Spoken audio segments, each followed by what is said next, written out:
Well budget 2021-22 well transformative, कुछ लोग कह रहे हैं ये like never before, pro growth, landmark budget. चलते हैं इसी बजट को बनाने वाली जो टीम है उनके पास expenditure secretary mister T Somanathan and DIPAM secretary mister Tuhin Pandey. बहुत बहुत धन्यवाद आप दोनों का हमारे साथ जुड़ने के लिए और जी बिजनेस पे आपका स्वागत है सर।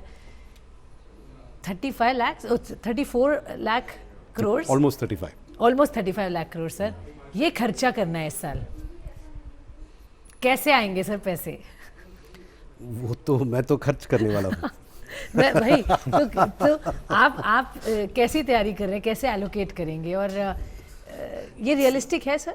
बिल्कुल रियलिस्टिक है। ये इस साल रिवाइज्ड एस्टिमेट्स में भी we are going to spend more than 34 lakh crore. So the increase between this year and next year is actually fairly small. The biggest increase we have had is this year. Yes. And we have really, as somebody put it, stepped on the accelerator after November. Yes. At a time when there was absorptive capacity. And I think in the coming year, जब COVID का प्रभाव नहीं रहेगा, I think we'll have a much better chance of using money productively. And I think the construction sector, the infrastructure sector can absorb the amounts that we are proposing to spend, particularly railways, national highways, power. These are all sectors where the absorptive capacity is there. Is huge, sir. Is huge. And so we have basically this year provided as fully as they wanted. Bilkul. And we are prepared to provide even more if required. Okay, prepared to provide more if wanted. Yes. Sir, government ने बहुत ज़बरदस्त plan बनाया अपना, पूरा जो disinvestment की प्रक्रिया थी कोविड की वजह से हम समझ सकते हैं आखिरी साल सही नहीं है मायनों में ये कहना कि वो अचीव नहीं हो पाया, बट इस साल का जो टारगेट है 1.75, कई लोग कह रहे हैं अभी भी थोड़ा एम्बिशियस है, आप कह रहे हैं रियलिस्टिक है। पहले तो ये हमें बताएं 1.75 सर मोटा मोटी कैसे अचीव होगा? देखिए, माननीय वित्त मंत्री जी ने एक्चुअली बहुत सारी ट्रांजैक्शन का भी जिक्र किया है कि जो कि कंप्लीट हम लोग करेंगे जी। तो जैसे बड़ी बड़ी ट्रांजैक्शंस कंप्लीट होने का है, उसके बाद LIC IPO के बारे में उन्होंने बताया है, IDBI बैंक के बारे में बताया है। तो ये लार्ज ट्रांजैक्शंस हैं और लार्ज ट्रांजैक्शंस के होते हुए हमें और फोकस जो है वो स्ट्रेटेजिक डिसइन्वेस्टमेंट में रहेगा, प्राइवेटाइजेशन पे रहेगा और ताकि मार्केट पे जो हमारे माइनॉरिटी स्टेक सेल वो वाला हमारा जो मेथड है वो थोड़ा सा कम में रहेगा, हमारा स्ट्रेटेजिक डिसइन्वेस्टमेंट पे फोकस रहेगा। और वो जो प्रक्रिया हमने शुरू की थी और जो शायद कोविड ना होता तो हो जाती, वो डेफिनेटली अब हम ट्रैक पे आ गई हैं, वो आएंगे। तो इसमें पिछले साल का कुछ अमाउंट रहेगा सर ये 1.75 में जो कैरी फॉरवर्ड? वो तो रोल करता रहता है, जो पाइपलाइन रोल करती है, जो ट्रांजैक्शंस कंप्लीट होंगी जिस साल में उसी में ही वो टारगेट बुक होगा। इसमें मेजॉरिटी LIC और BPCL ये दो देख रहे हैं आप? BPCL है, शिपिंग कॉर्पोरेशन ऑफ इंडिया है, बट वो सर वो अमाउंट छोटा होगा। एयर इंडिया है, बेमल है, पवन हंस है, नीलाचल इस्पात है, ये सारी ट्रांजैक्शंस कंप्लीट होने की संभावना। तो ये आपको टोटल सम एंड सेंस बता रही है 1.75 लाख करोड़ तक आप इस साल ये अचीव करेंगे। सर इस बार उम्मीद लगा रहे थे, ऑफ कोर्स सबको था कि भाई हेल्थ केयर इस बार सेंटर स्टेज लेगा आपके एलोकेशन में और काफ़ी फोकस किया गया है एज एक्सपेक्टेड। किस तरीके का आगे भी ये ट्रेंड कंटिन्यू रहना चाहिए सर कि जो R&D है, भारत को आत्मनिर्भर बनाने की बात कर रहे हैं, पुश कर रहे हैं कि यहाँ पर ग्लोबल प्लेयर्स आएँ और यहीं बनाएं और यहाँ से हम पूरी दुनिया में जाएं, क्या थॉट प्रोसेस थी ओवरऑल सर इस साल के लिए? मतलब the coming year that is 21-22 FY 21-22 में हमारे फोकस ये रहा है कि जो आत्मनिर्भर स्वास्थ्य भारत योजना जो अनाउंस किया गया है 64,000 करोड़, उसमें एक health infrastructure construction of the infrastructure that will help us with all future epidemics, pandemics and infectious diseases in general as well as non-infectious diseases. That is the focus of that program. It's a 5-year program.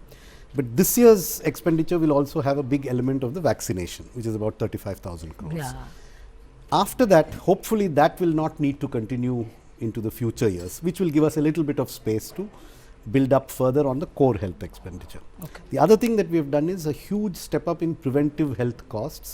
things like clean water, sanitation, hygiene. Both the rural program was launched previously.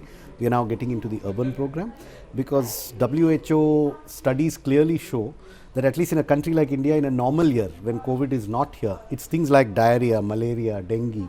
These are the threats to health. Bilkul. And they very much depend on absence of stagnant water, presence of clean water, and so on. So we are focusing on a very holistic set of health interventions. बिल्कुल, and I think timely है और पूरी दुनिया देख रही है कि जिस तरह से हमने गेयर बदल के इसको प्रायोरिटी दी वो बहुत बढ़िया थी। सर एक सवाल लोग उठाते हैं कि ये डिसइन्वेस्टमेंट के लिए टारगेट देना कि हम इसी साल ये कर लेंगे शायद बहुत अच्छी बात नहीं है। इससे ये होता है कि कहीं आपको कॉम्प्रोमाइज़ करना पड़ जाए उसकी सही वैल्यूएशन पर। तो do you not think that her asset का सही समय नहीं, सही कीमत या सही वैल्यू पर ज़्यादा फोकस सरकार करे? ये कहना दैट बीपीसीएल हम इस साल बेचें इसके बनिस्बत ये कि सही दाम पर बेचें चाहे 2 साल भी लगे, क्या यही अप्रोच है सरकार की? जब तक आपको सही वैल्यूएशन नहीं मिलेगी आप ये एसेट्स पार्ट नहीं करेंगे? देखिए, कोई भी जो हमारी सेल की प्रक्रिया है और हमारा जो प्रोसेस है, जो प्रक्रिया है वो काफ़ी ट्रांसपेरेंट है। उसमें हमारी फाइनेंशियल बिडिंग है, एक तो इम्पॉर्टेंट कि बिडर्स कंपेटिटिव बिड्स हों, दूसरा एक रिज़र्व वैल्यू है जो कि अलग से बिड्स आने के बाद रिज़र्व वैल्यू डिटरमिन होती है।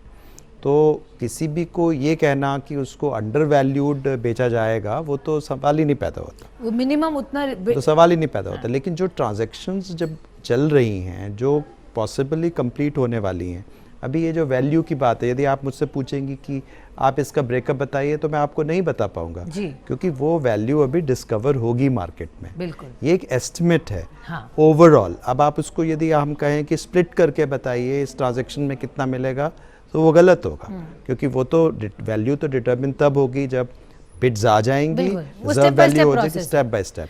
तो एक ओवरऑल एस्टिमेट का ये पर्पस होता है कि हम लोग ये बताना चाह रहे हैं, सरकार बताना चाह रही है कि जो स्ट्रेटेजिक डिसइन्वेस्टमेंट पे हमारा फोकस रहेगा, कि सिर्फ यही नहीं है कि इसको कम वॉट में कि किसी भी वैल्यू में कैसे भी कर लें। हाँ, बिल्कुल। और इसीलिए समय समय पर जब होते हैं उसमें आरई भी आता है, जो कि आरई ज़रूरी नहीं है कि उसी लेवल पर हो, हाँ। बीई के लेवल पे, क्योंकि यदि कोई चीज़ संभव नहीं हो पाती है तो वो करती है। लेकिन हम जो मतलब ये ऑप्टिमिज्म दिखा रहे हैं वो इसलिए क्योंकि जो ये प्रक्रिया हमने शुरू कर दी थी और कोविड नहीं होता तो हम शायद इसी वर्ष में ये कंप्लीट कर लेते। बिल्कुल। तो अब हमारी यदि वो एडवांस स्टेज में आ जाती है, एक्सप्रेशन ऑफ इंटरेस्ट हमें रिसीव हो गए हैं, तो इसका मतलब अब उनको कंक्लूड करने में हमें सहायता मिलेगी इस साल। सर मैं ये जानना चाहूँगी कि ये हमेशा एक सवाल उठता है कि बड़े प्लेयर्स दिखा रहे हैं इंटरेस्ट की नहीं, क्या ग्लोबल अटेंशन है इंडिया के एसेट्स में? आई एम श्योर ये आप लगातार देखते हैं, मीडिया की तरफ से इस तरीके के सवाल होते हैं, क्योंकि इससे समझ में आता है कि वाकई इन एसेट्स की इतनी वैल्यू लोग कर रहे हैं बाहर। तो मैं ये जानना चाहूँगी कि ये प्रक्रिया जब शुरू होती है आपको रिस्पॉन्स ग्लोबल से कैसा मिल रहा है? नहीं, देखिए, जो अभी हमारा नया प्रोसेस है उसमें एक तो होता है कि जेनरिक पॉलिसी, जो कि जैसे माननीय वित्त मंत्री जी ने अनाउंस भी किया, नई प्राइवेटाइजेशन पॉलिसी।